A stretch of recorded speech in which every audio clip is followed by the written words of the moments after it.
लेकिन जो छोटे मोटे ट्रैक्टर वाले उन लोगों को वहां पे रोका जा रहा है। तो मैम एडमिनिस्ट्रेशन बिल्कुल इस पे थोड़ा अवेयर होना चाहिए। देखिए डिस्ट्रिक्ट माइनिंग ऑफिसर होगा ना यहाँ पे, डीएम है, मैं सभी एडमिनिस्ट्रेशन को पता, डीसी साहब ने बड़ी बार उनको रोका हुआ है, चालान किए हैं, लेकिन पंजाब का जो माइनिंग माफिया है बहुत बड़े लेवल में माइनिंग कर रहा है। तो प्लीज इसमें हमारे इंटरस्टेट माइनिंग हो रही है, सभी यहाँ पे ऑफिसर है वो भी गाउन है, अब भी होगा मैम, आप देखिए। और मैं हमारी माइनिंग हमारे सोर्सेज है उसको मिसयूज किया जा रहा है। हमारे यहाँ पे 1,66,000 मिलता है किसके लिए, हाउसिंग फॉर ऑल के लिए, घर बनाने के लिए। लेकिन माइनिंग मटेरियल इतना महंगा हो गया कि वो हाउसिंग फॉर ऑल में मकान कहाँ बनाएगा। रेता बजरी लेके जा रहे हैं पंजाब में रेता बजरी पंजाब में जा रहा है, दिल्ली तक जा रहा है मैम, हरियाणा पंजाब। और हम इधर के लिए माल आने नहीं दे रहे हैं, और वहाँ पंजाब के लिए पंजाब के लिए माल पूरा जा रहा है। इसकी शहर मैम एडमिनिस्ट्रेशन मिली है साहब, उसकी एडमिनिस्ट्रेशन के बिना चाहे हो नहीं सकता ये। हमारे पे प्राइड का पैसा आएगा वो इक्वल डिस्ट्रीब्यूट होता है सभी वार्ड में।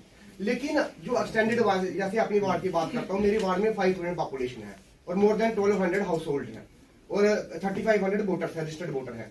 मैं वहां भी 5 लाख रुपया जाएगा, और एक जो वार्ड 1950 से बना हुआ है वो वहां भी 5 लाख जाएगा। तो मैं इक्वल कैसे हम डिस्ट्रीब्यूट कर सकते हैं। जो एक्सटेंडेड वार्ड है, मैं सिर्फ अपनी वार्ड की बात नहीं कर रहा हूँ, मैं वार्ड नंबर 11, 10, 11 उसके बाद जितने वार्ड्स बने हैं जो हालात सबके एक जैसे हैं ना। हालात मैं नहीं, मैं हालात नहीं, मैं जो ऑलरेडी डेवलप्ड है, मैं एक डेवलप्ड वार्ड है और एक डेवलपिंग स्टेज में है। तो अभी सब डेवलपिंग स्टेज वाले वार्ड को तो पैसे ज्यादा चाहिए ना। अब हमारा 2.5 किलो रेडियस है मेरे वार्ड का, तो मैं 5 लाख से वहाँ क्या हो सकता है। 2-2 किलोमीटर हमारी गली है। मैं प्लीज आप इसको इंश्योर करिए कि जो एक्सटेंडेड वार्ड है, न्यूली वार्ड है, वहाँ पे कुछ अलग से फंड्स का अवेलेबिलिटी वहाँ की जाए। उसके बाद पीएचई की दिक्कत तो है ना, बाल लीक है, बुरी हालत है, गंदा पानी सप्लाई हो रहा है। हम जहाँ पे सोर्स पानी की बात करते हैं, मैं आपको सुबह ही आपको गंदे पानी की बोतल भर के ला देता हूँ जो लोगों के घर में गंदा पानी सप्लाई हो रहा है। ठीक है, एक्शन साहब को भली भांति पता है, और मैं पिछले 1.5 साल से इनको वहाँ रेगुलर वीडियोस बना के फोटो बना के भेजता हूँ डीसी साहब को। ये आपका वैसे कब तक पीएचई का कब तक हो जाएगा, ये टेंडर और ये सब हो जाएगा, कब तक हो जाएगा ये जो आपने प्रपोजल बनाया है? आपका पूरा जो अमृत का जो मैडम उसको टाइम करना। प्रधानमंत्री ने 2014 में स्वच्छ भारत मिशन अभियान चलाया था, हम सब ने मिलकर उसको सफल बनाने का प्रयास किया और सफल हुआ भी है। लेकिन बड़ा अनफॉर्चुनेट है मैम कि हमारे जो वार्ड है, नए वार्ड है, वहां पे आप मानोगे कि जहां 5,000 लोग रह रहे हैं, 1200 से ज्यादा वहां हाउस होल्ड है, वहां पे एक सिंगल सफाई कर्मचारी नहीं गली में झाड़ू लगाने के लिए आएंगे। ऑन डिमांड आएंगे, हफ्ते में 1 बार आएंगे।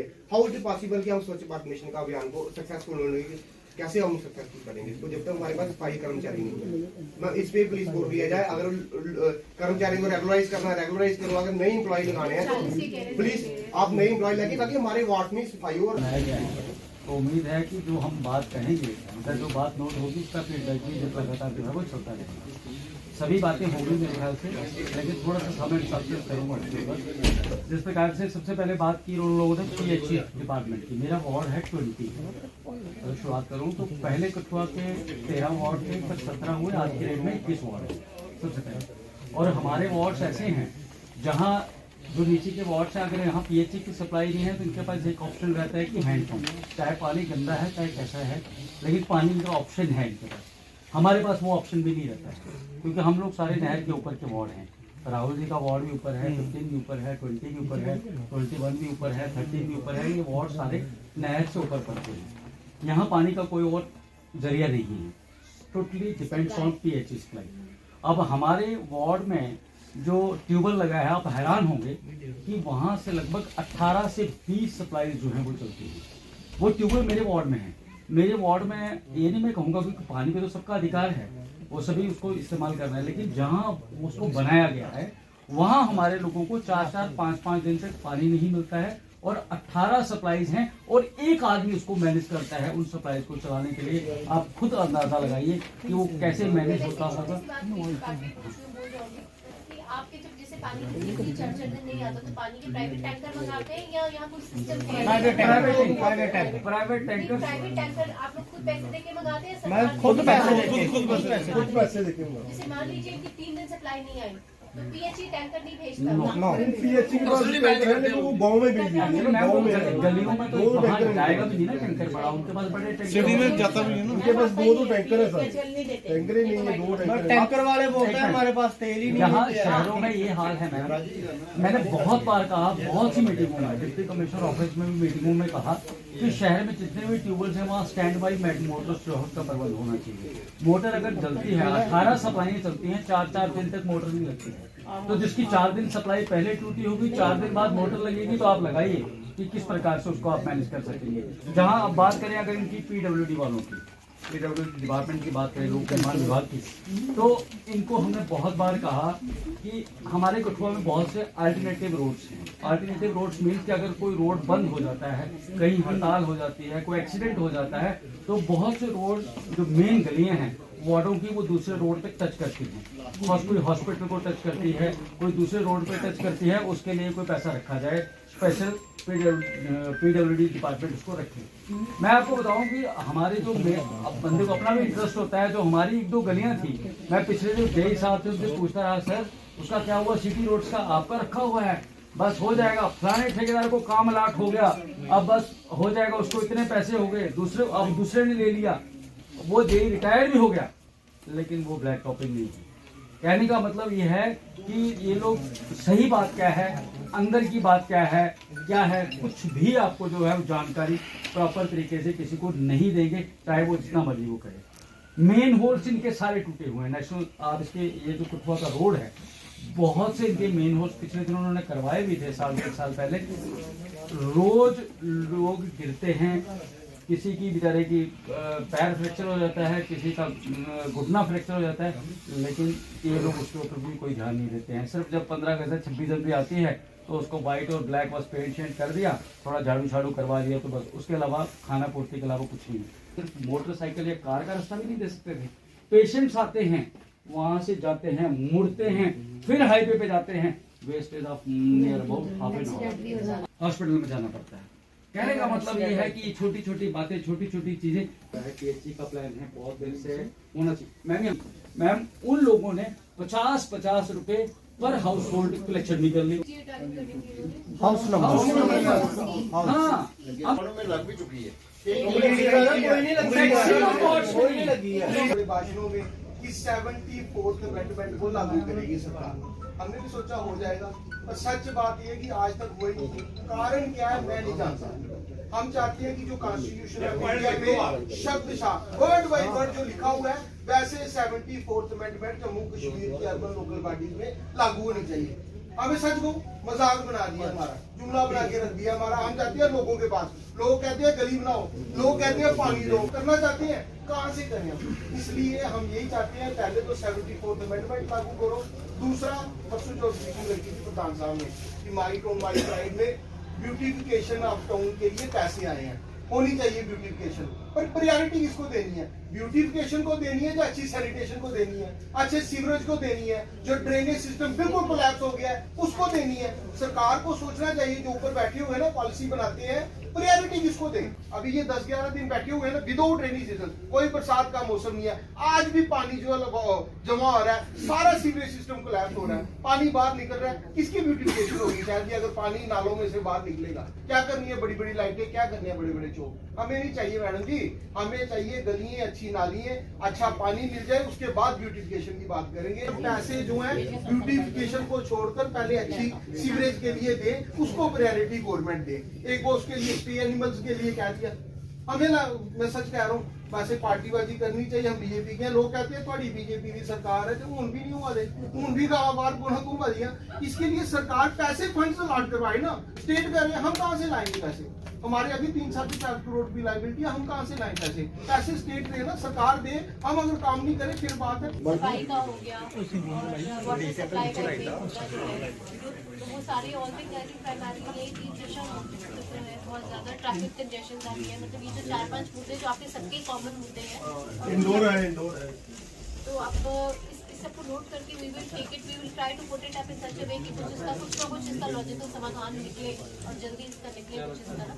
तो इसके अलावा हमारी चीज प्रत्यक्ष तौर पे देखी ना जाए, आपकी बातें सुनी, अब एक बार विजिट करने से हमारे को थोड़ा एक आइडिया भी लग जाएगा कि क्या क्या है ना। बात हुई थी कि जो प्लान है उसको लेयर करने की जरूरत है, किस प्रकार ये माई टाउन माई प्राइड कार्यक्रम के तहत हम प्रभारी अधिकारी यहाँ पर विजिट किया है हमने म्यूनिसिपल काउंसिल कठुआ में, और आज बहुत विस्तार से 21 वार्ड्स के जो म्यूनिसिपल काउंसलर्स हमारे यहाँ प्रेजेंट थे उनसे सब डिटेल में चर्चा की है। और मकसद यही था एक तरह से ज़मीनी तय पर आकर, सतह पर आकर ये एग्ज़ामिन करने का, असेस करने का कि किस तरह की इश्यूज़ जो हैं वो सामने आ रहे हैं, और किस तरह से अगर हम टाउन की डेवलपमेंट की बात करें तो क्या क्या चीज़ें हैं जहाँ पे सुधार लाया जा सकता है। तो विभिन्न तरह के इश्यूज़ थे, चाहे वो सैनिटेशन को लेकर हो, सीवरेज को लेकर हो, लेन्स को लेकर हो, बाई लेन्स को लेकर हो, ड्रेन्स को लेकर हो जो उन्होंने रेज़ किए, या ट्रैफिक कंजेशन की प्रॉब्लम, या नशा मुक्त अभियान के तहत जो कार्रवाई हो रही है उसके बारे में, उसके विषय में बात हो।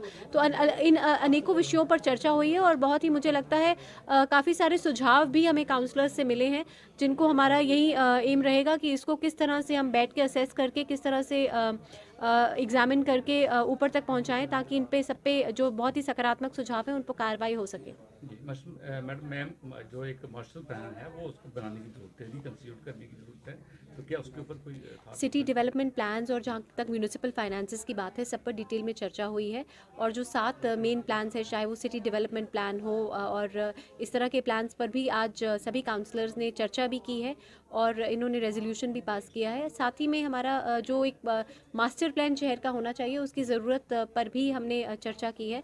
तो आगे आशा है कि इस सब पे भी मतलब इसको आगे ले जाते हुए इन सब पे कार्रवाई भी की जाएगी। पार्किंग का मेजर इशू हमारे म्यूनसिपल काउंसिल ने दुकानें तो ढेर बना दी, लेकिन पार्किंग के लिए कोई लोकेशन अभी सिलेक्ट नहीं की है, और ये भी एक इशू टेकअप किया गया और बताया गया कि कल ही एक मल्टी लेवल पार्किंग का तो इन्होंने फाउंडेशन स्टोन भी ले किया है। उसके अलावा भी जगह जगह पर, क्योंकि नई जगह पर बड़े शॉपिंग कॉम्प्लेक्सेस आ गए हैं और ट्रैफिक कंजेशन का जो इशू है वो भी रेज किया गया, इसको उचित स्तर पर आई थिंक ट्रैफिक पुलिस के साथ भी, अर्बन टाउन प्लानर्स के साथ भी इसको टेकअप किया जाएगा, ताकि ट्रैफिक कंजेशन की प्रॉब्लम को डील किया जा सके। स्वच्छता भारत के अभियान की बात करें तो कठुआ को ODF बताया गया था, लेकिन अगर ग्राउंड रियलिटी देखें तो जैसे कि बताया कि सिटीज़ में भी बहुत बुरी हालत है, बैंकुट हाल है, साफ सफाई का कोई भी प्रबंध नहीं है, और आसपास के जो क्षेत्र हैं वहाँ पर फेंकी जाती है गंदगी। कब तक इसके लिए कुछ उपाय जो है वो निकाला जाएगा? एक ये बता रहे हैं यहाँ पे कि इन्होंने जो आपका म्यूनिसिपल वेस्ट के लिए disposal site has been identified और वहाँ काम भी चल रहा है, उसको हम अभी आज विजिट भी करेंगे। तो कोशिश यही रहेगी कि जो सफाई है वो बहुत एक अहम हिस्सा है किसी भी शहर के लिए, तो सफाई पे पूरा ध्यान देते हुए एक बताया गया कि अभी इन्होंने एडिशनल मैन पावर भी हायर करने का एक प्रपोजल है, डोर टू डोर कलेक्शन भी आगे इम्प्लीमेंट करने का है, लिटरिंग पे भी फोकस रहेगा। साथ ही जो म्यूनिसिपल वेस्ट के डिस्पोजल की जो साइट आइडेंटिफाई किया जहां काम करा है उसको हम अभी विजिट भी करने जा रहे हैं। तो कोशिश यही है कि डंपिंग का है, इससे पहले भी कठुआ म्युनिसिपल काउंसिल को लाखों का जुर्माना हो चुका है खुले में कचरा फेंकने का और उसको बर्न करने का, तो अभी भी ग्रामीण क्षेत्रों में फेंका जा रहा है। तो क्या देखते हैं कि कब तक कुछ स्पेसिफाइड जगह जो कि नहीं, जगह आइडेंटिफाइड है, को भी इफेक्ट ना करे, जगह आइडेंटिफाइड है और ये बता रहे हैं कि काम चल रहा है, उसको हम अभी आफ्टरनून में विजिट करने जा रहे हैं, तो उसके बाद ही इस पे ज़्यादा बता पाएंगे। इंडस्ट्री का जो वेस्ट है वो भी हमारा जो रिवर है, रावी रिवर है, फेमस रिवर है, उसमें जा रहा है, और दूसरे भी जितने भी और भी जो बाहर शहर का पानी वो भी रिवर्स में जाता है, तो उसको भी एक देखने की बात है कि एफ्लुएंट ट्रीटमेंट प्लांट या किस तरह से, वो तो मैंडेटरी है एनवायरनमेंट लॉज के तहत भी कि ज़रूरी है, पोल्यूशन कंट्रोल बोर्ड के तहत भी ज़रूरी है। इन सब विषयों पर भी हम ज़रूर इसको टेकअप भी करेंगे उचित स्तर पर। बात यह है कि एक तो मैं भारत सरकार का, मोदी जी का और हमारे LG साहब का धन्यवाद करता हूं कि एक बहुत ही अच्छा इनिशिएटिव उन्होंने लिया है कि कम से कम काउंसिल में आकर या गांव में जाकर अलग अलग ऑफिसरों को भेज रहे हैं और बड़े बड़े लेवल के ऑफिसरों को भेज रही हैं। उसकी वजह से कोई कहीं ना कहीं बात पहुंचाने में एक प्लेटफॉर्म हमको मिल जाता है। तो दूसरी बात यह है कि जो आज हमने बात रखी है, शहर की बातें हैं, कॉमन सब लोगों ने रिपीट की हैं, लेकिन हमारा मेन था आज सीवरेज का बड़ा यहाँ चला है कि सीवरेज का जो हमारा जो है वो जो हमारा जो प्रोजेक्ट है वो क्यों नहीं ओके हो रहा। वो 263 करोड़ का प्रोजेक्ट है, 263 करोड़ का, तो उसमें 16 करोड़ हमको लाट हो गए थे, और 16 करोड़ लाट होने के बाद 2 साल से वो फाइल है, वो जो कमीशन सेक्रेटरी धीरू गुप्ता जी हैं अर्बन लोकल बॉडी के, उनके पास पड़ी हुई है, उन्होंने आज तक उसको क्लियर नहीं की। वो पता नहीं क्यों उन्होंने उसको फाइल को इतना संभाल के रखा है, विकास उसकी वजह से बहुत ज़्यादा रुक गया है। दूसरी बात यह है कि हमारी पानी की समस्या थी, तो हमने बोला है कि आपने गांव में तो JJM का दे दिया, तो यह शहर में भी आप JJM को एक्टिव कीजिए ताकि यहाँ नेट ट्यूबवेल लगे और जो पुरानी पाइपें हैं उनको रिप्लेस करने का काम जल्दी से जल्दी हो। ड्यूटी सरकार के अंदर काम कर रहे हैं हमारे अधिकारीगण, यहाँ पर 2 दिन से उनका विजिट था, और मैं थैंकफुल हूँ भारत सरकार की अपनी तरफ से, अपने कठुआ वासियों की तरफ से और कौंसिल की तरफ से मैं धन्यवाद करना चाहूँगी भारत सरकार का, जिन्होंने इतना अच्छा इनिशिएटिव लेकर आज सरकार के लोगों के डोर स्टेप तक लोगों को आकर बिठा दिया है, ताकि लोग अपनी समस्या बता सकें, चुने हुए नुमाइंदे अपनी समस्या रख सकें। तो मुझे लगता है ये एक एप्रिशिएबल वर्क है सरकार का, और उसी के तहत आज हमारे जो अधिकारी जो बाहर से आए हुए हैं कौंसिल के अंदर आए, और हमारे जो इलेक्टेड मेंबर हैं, जितने भी काउंसलर हैं, उनकी सबकी उन्होंने जो बातें हैं वो सुनी हैं, जो इशू हैं सभी उन्होंने अपने पास नोट किए हैं। तो मैं उम्मीद करूंगी कि ये जो अधिकारी प्रभारी बनाकर कठुआ के अंदर जिन्होंने भेजे हैं सरकार ने, तो मुझे लगता है कि हर महीने यहाँ पर आएंगे तो बहुत सारे जो इशू हैं वो हमारे रिजॉल्व होंगे, हम ऐसी उम्मीद करते हैं।